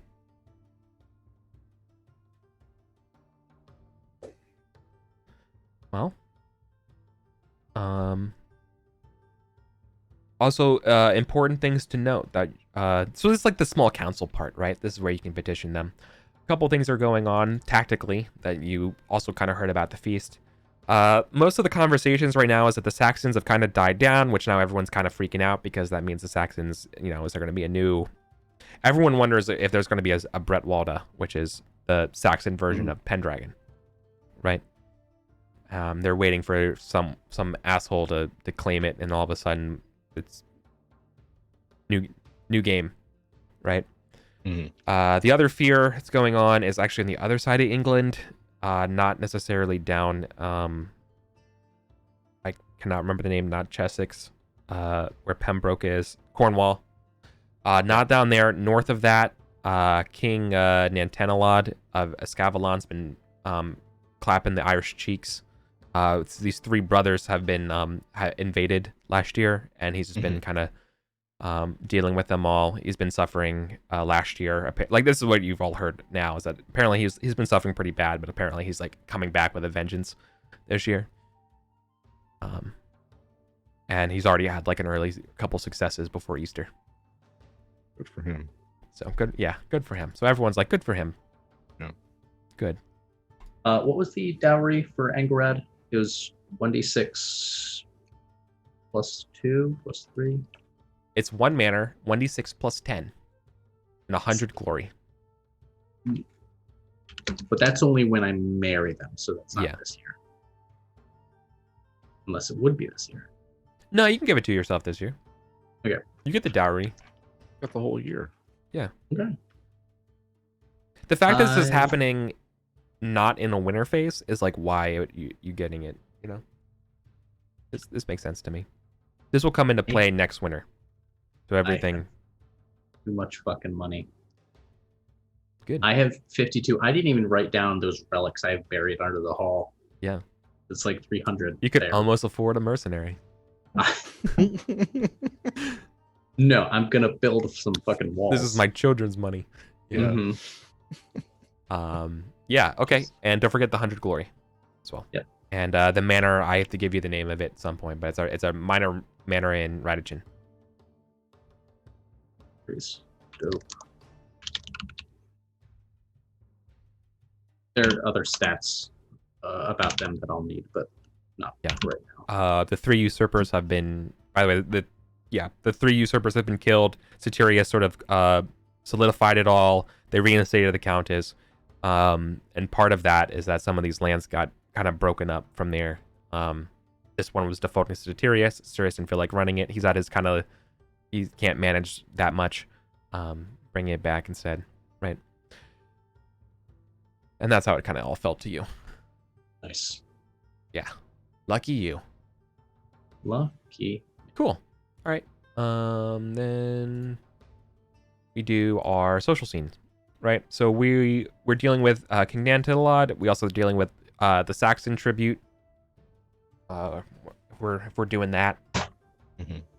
The fact that Saxons aren't warring each other means that like we should maybe give tribute to one of them. You've been hearing more about the Sussex Saxons, and Kinrick. You're afraid of them. Yeah. You're a little. Okay, so it's Sussex. I think I had written down they were Essex at some point. Ace wins Essex. Okay. Okay, so they're growing stronger.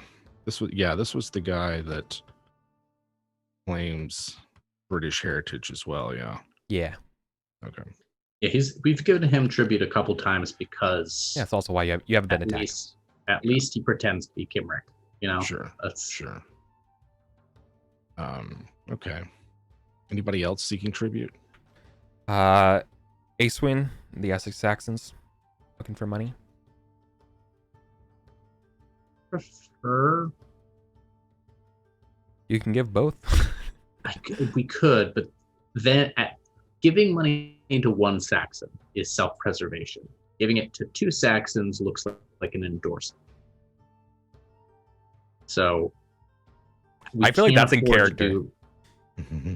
Yeah, this is maybe I have Erwin over to tell him and Lady Grade, like, getting him married.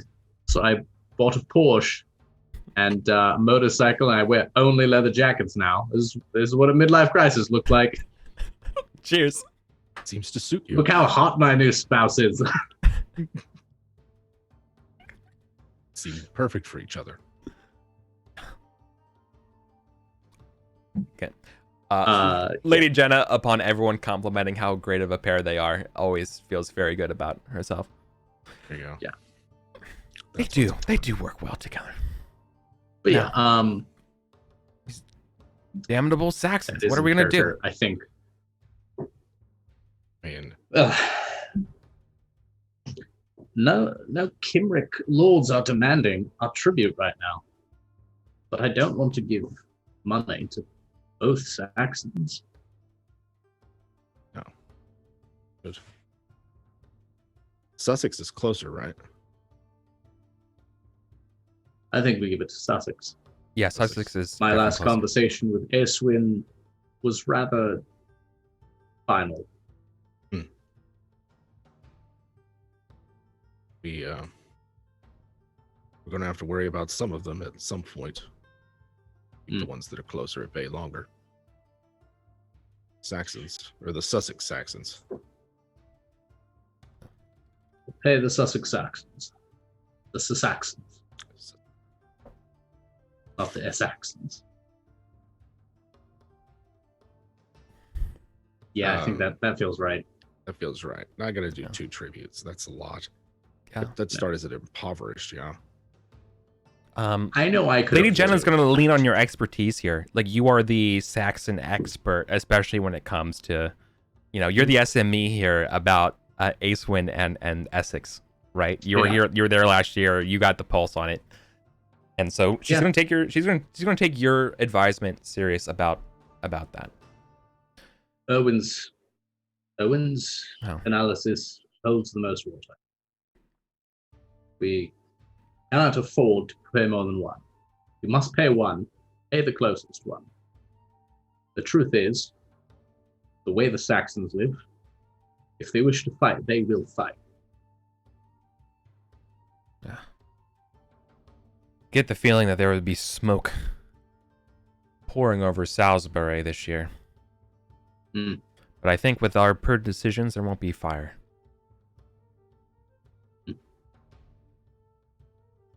Freedom. Now, any other orders of business? I'm starving. Yes. I have one. Okay. Not Grace? Not really. My Jim lord doesn't know which it's one fine. it is. Yeah, it's fine. That's fine. I have a proposal for Countess of the Council. The Confederate of the Born has shown itself to be resilient, at least so far. I believe it could be made more resilient if we secure the loyalty of all of the manor holders along the Bourne. Strengthen our border against the Saxons and snuff any potential fires of dissent before they become too hot. And grant those manor holders who do not have their rights in perpetuity, grant them their manors, so that they may see that their kin are cared for.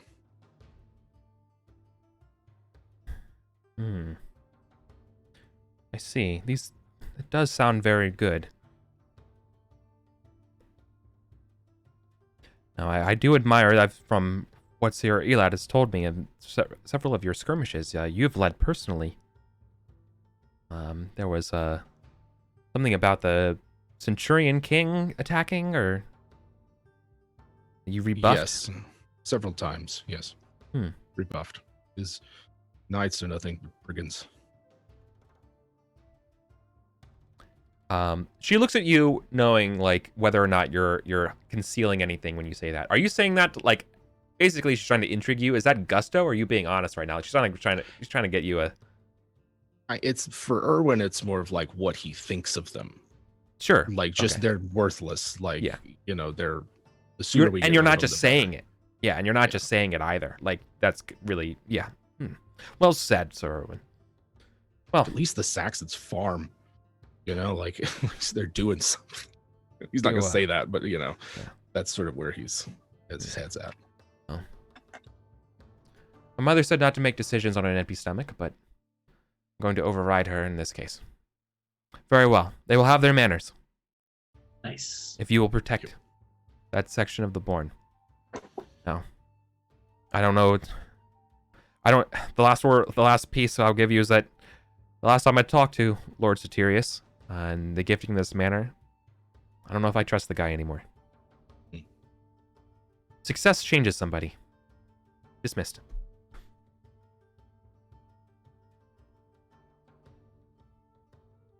Yeah. You can intrigue that as you're like, you can talk amongst yourselves if you want, but like you don't know if like, but I will tell you that that's what she believes. That's not like actually foreshadowing anything. That's just her opinion.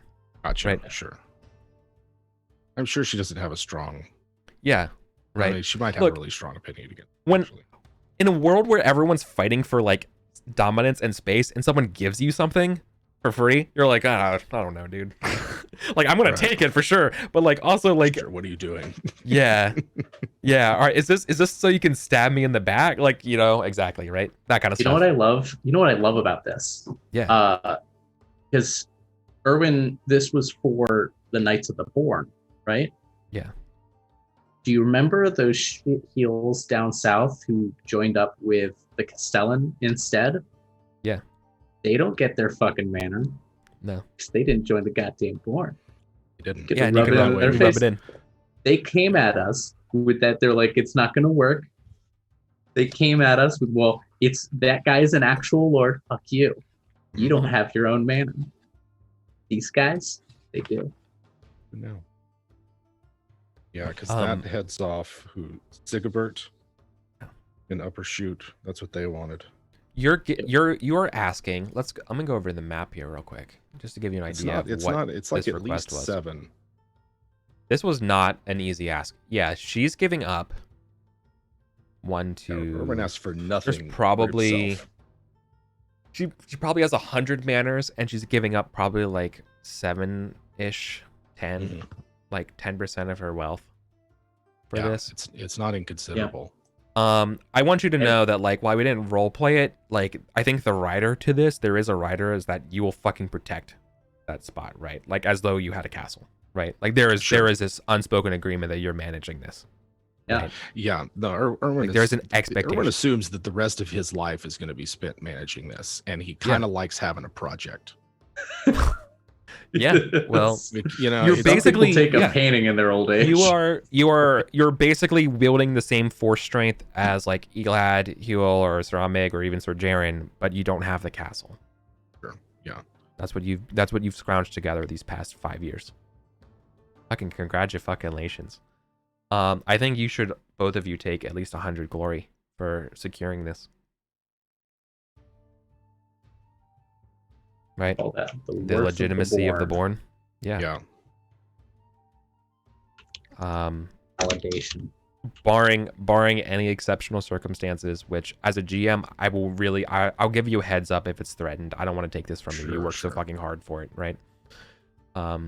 This was years of work. Yeah. And what I love about this too is that this is one of the first things that we see in Pendragon that you all worked at as player characters, right? Like a goal yourselves. Mm-hmm. And it's really cool to see, right? And it's cool to see it progress over years, because if you didn't have that, like, you guys are playing every year, every few sessions, and this would be something that happens in weeks, just wouldn't feel right. But yeah, we've been doing this since after since St. Albans. Yeah, it was this year or the year immediately after, or maybe one more after that, when we had 5-6 serious years talks about how we would do it. Yeah. And it's not like it's not like it was. It's not like it was just on a timer either. Like we've had to defend this idea in varying degrees of literalness. You've defended it across council rooms. You physically defended it, right? You've done everything. You've dual-witzed the Marshal of Salisbury, right? You have on leverage and strong-armed skullduggery and honeyed words as well as heart-to-hearts. You've done it all to get this. Yeah. If Erwin has any ambition, it's to become Marshal. I think that's if he had now that I don't think he would have when he was younger he would have seen it as within his reach. Oh, But I think now that he's here, he'd be like, oh, he used to be Marshal. He might not live beyond a year. Such good beautiful, luck. beautiful Good luck. lives. Good luck with that, though. I would like to see you be Marshal, That'd be cool. but yeah, the game that is would be not great. meritocratic at all. Nope. Nope. It's not. For starters, he has a son, so that's probably Sure, going to he go sure that way. does. And obviously, he's the most qualified for Clearly. whatever reason. So yeah, It's breeding. yep. How much would it cost? I guess it would be sort of like a standing stone. I have an idea Okay. of Gareth kind of trying to formalize the idea of the Born Confederation. With a not a monument or a statue. A watchtower. No, I want it to be a kind of symbolic thing. This is not like a tower. We'll also be doing that in Sure. the years to come. The whetstone. Make a giant meeting stone that once a year, it's are you in the Confederation? You come down and you literally sharpen your sword on this giant whetstone. Yeah, you want Like to. that. Yeah, you want a physical place that's also like a ritual. Yeah. Yeah. Sure. I'm flush with cash. I need to. Build us some watch. Is this going on Chalderton's land though? And my next thought was, I don't actually know where to build it. Yeah. Symbolically, do we put it at Chalderton? But then that means that the Chaldertons are the de facto, which I know. I'm not against. I know that this is the best part. Yeah, that is whose land do definitely- you put it on? And this is definitely going to be kind of like the next, I don't want to say arc, but certainly a problem to oversee is that the defaulting to Erwin for rule. Mm-hmm. Right? That it's not a series of equals, but once someone's competent and successful, people get lazy. Sure. I know we're gonna do it.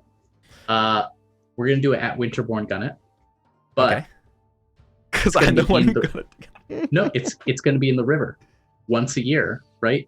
A gunnet is when the water recedes below the stone. So once a year, the water recedes. There's the stone. You come down. Yeah. Good. I think a ritual place and I think getting the rock here between mining and things like that will probably, let's just say it costs 10, but you're also building something already. Yeah.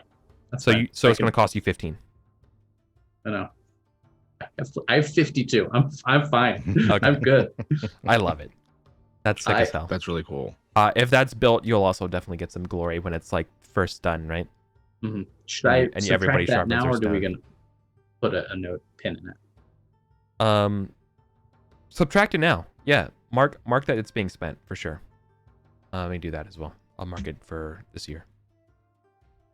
501 expenses minus 15. Back down to 37. So that was the entire year's boon Everything. gone. But no, I feel good about this one. This is Nice. this is one of my better ideas. Cool. Make our mark. Any other things to do before we call it? Do you want to talk to your wife? I have several things I would like to. I don't know how many of them I want to get to. I'm assuming Gorthrin's squireship went fine. He's just a squire, right? Oh yeah. Let's roll who he gets. Can you do me a favor? Let's you roll it. Let's give the fate to you. Go ahead and roll a D100 for me. 98. 99. Well, that won't work. That's a squire that I rolled. Roll again. Sorry. Can't squire to a squire. There's squires for 63. 63.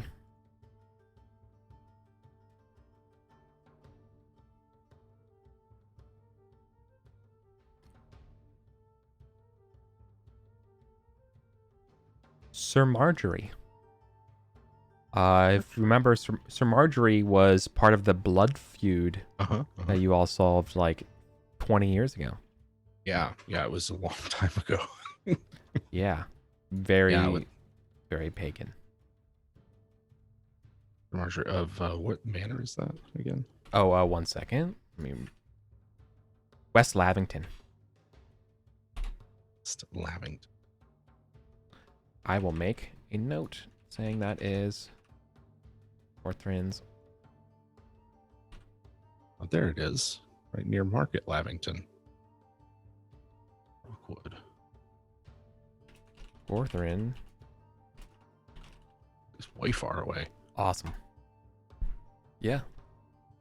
It is very far away. And I think that kind of sucks. Yeah. But say your travel times. So it goes. All right.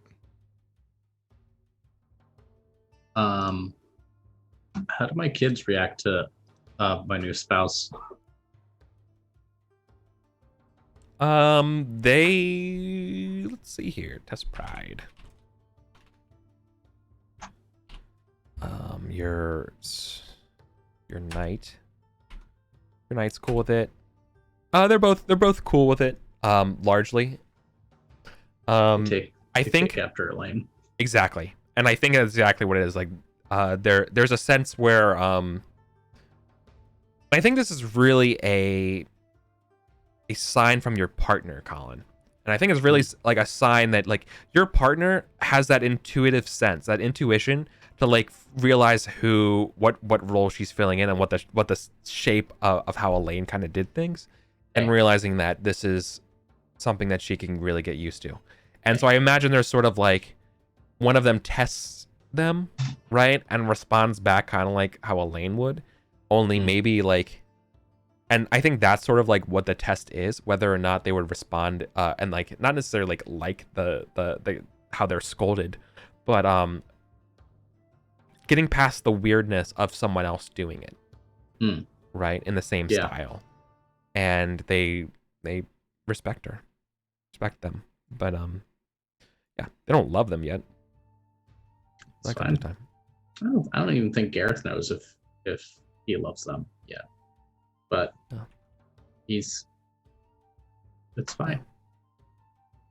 But you ended up with I have to think about them a lot now.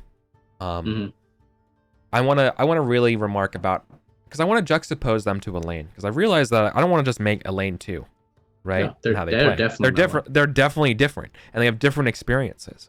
And so like I just want to like figure out like if they were a Burning Wheel character, what their beliefs would be, just so like I can anchor that together, because clearly they also had that ambition. They were also like something happened that I was alluding to, but they have that cunning, but they also have that I touched the hot stove. Does the extra manor mean I can finally beef it off to that dude I took the manor from to give to Aiden? Yeah, but he's not around anymore. Oh yeah, he fucked off. No, I thought he was a household knight, so yeah, he probably fucked off. Nah, he fucked off. He's either dead or he's a mercenary somewhere. That's fine. He was nope. Okay, but guy. Not you have a manor. Night. You do have a manor to take care of, though. Yep. Gotta infief somebody. But we'll deal with the infiefing of it later. Infiefing. Thank you, Sir Crowpath. 12 months of Pendragon. Yeah. Wow. Has it been a year? Yeah, it's been a year. Holy shit. Damn. Oh shit. Well, I completely missed that metric. Hey, well, we've been playing for like a year. This is a good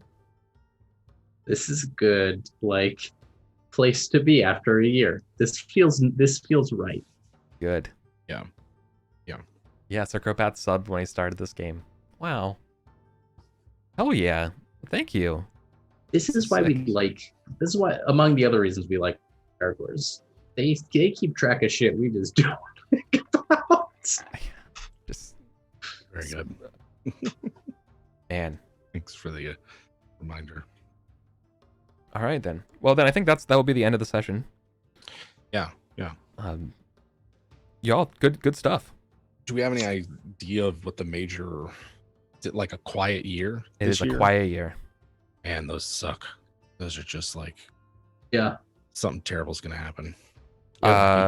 Yeah. So you're not being tasked for anything like that. However, I want to keep in mind that the strategy right now is that there is conflict going on around you, but you're trying to thread the needle here of basically being like, there's conflict on our doorstep, but it's not getting past our doorstep because we paid the right people.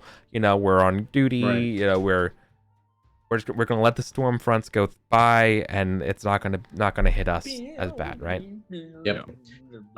Does that mean we're going into winter phase next year, or are we doing? Is this a one session year? Oh, no.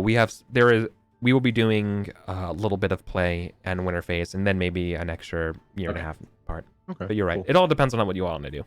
Okay, fair enough. I have to do a couple rolls. Other than that, I'll let you know later. Like for example, I got to do some Born stuff about what it means for everyone's together. I'm gonna do your enfeefment for sure. Like both of those are gonna happen, and depending on that can go. With you all, sometimes things take 20 minutes, and sometimes things take an hour, and like in the best of way. So I don't know. I like to go unicorn hunting. Not Okay. like hunting, that a is trophy, right. But just like sighting. That's that's Scooby-Doo and the gang. That's a good idea. Going after the unicorn. Yeah. In the case of the Choot unicorn. Case of the Choot unicorn.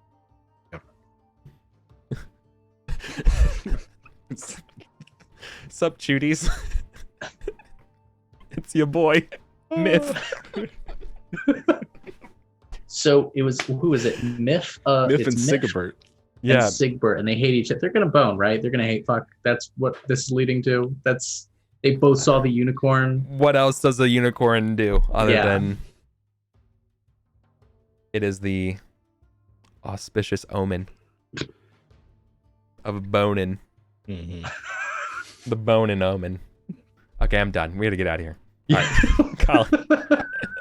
Where can people find you? Hi, I'm Colin, Mr. Cool Guy. I do RPGs and RPG adjacent stuff. I'm gonna drop a link in chat for my itch page, Phantom Roll Booth. I have some games that I've made, and they're garbage. You can pay for them, but I wouldn't suggest it. You got one coming out soon.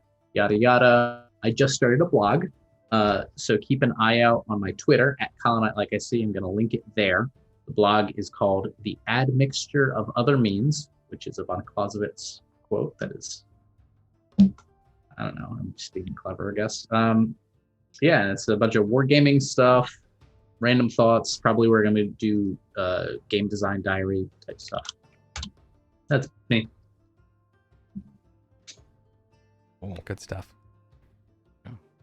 I am Jim. I'm on a YouTube channel called WebDM, and we talk about D&D and other tabletop RPG stuff there. We've got like, I feel like in the 2 weeks since we've played, so much has happened. We got a public podcast now, WebDM Talks. We have a dedicated Patreon for our people that play in and support our live plays over on Twitch. WebDM Plays, Patreon. There's a lot of stuff that we're doing and doing over and starting new. So yeah, keep an eye on our main channels to see what else we got going on. Awesome. And yeah, you got me. Go follow go watch everything WebDM does. Go do that. All right. I'm just gonna go back to my cave and work on Mech Warrior Blood Dragon, which is the working title of my BattleTech Mordheim rules. I'm into it. All right. So thanks everybody. I got Colin into it somehow. So that's. I know nothing about BattleTech, and I've now watched like 3 hours of YouTube lore videos, and I now know the amount of nothing with a lot of words. So yeah, it's going great. Yeah. Text Talks BattleTechs. Go there if you want to know what we're talking about. But yeah. All right, y'all. Thank you so much. Year 501 Part 2, probably next week. Maybe even 502. So stay tuned. And thank you everybody for the years of entertainment and support for us. Seriously, you two, you're awesome. This is a long journey. When I pitched this game, it was I was like, I want to be committed. I want a very light group. I want a dedicated group. And you all are just like. That was the central pitch. It was like, you were like, if I know you're excited about this, but this is like 80 years of in-game events. Like we're in it for the haul. Yeah. And that was when we were planning on doing single year sessions. Oh yeah. We're not doing that anymore. That was ambitious. That was very ambitious. Yeah, it's fine. Like I love that it's gonna take forever because you really get to savor it. Mm-hmm. Absolutely. Well, thank you everybody. I appreciate it, and thank you everyone on YouTube who watches all of these videos and comments like one after another. It's so cool to watch you all watch all of this happen. That's now literally a year of our lives in the past. You all watching it in like a weekend. It's incredible. So thank you. All right, take care everybody. Have a good one.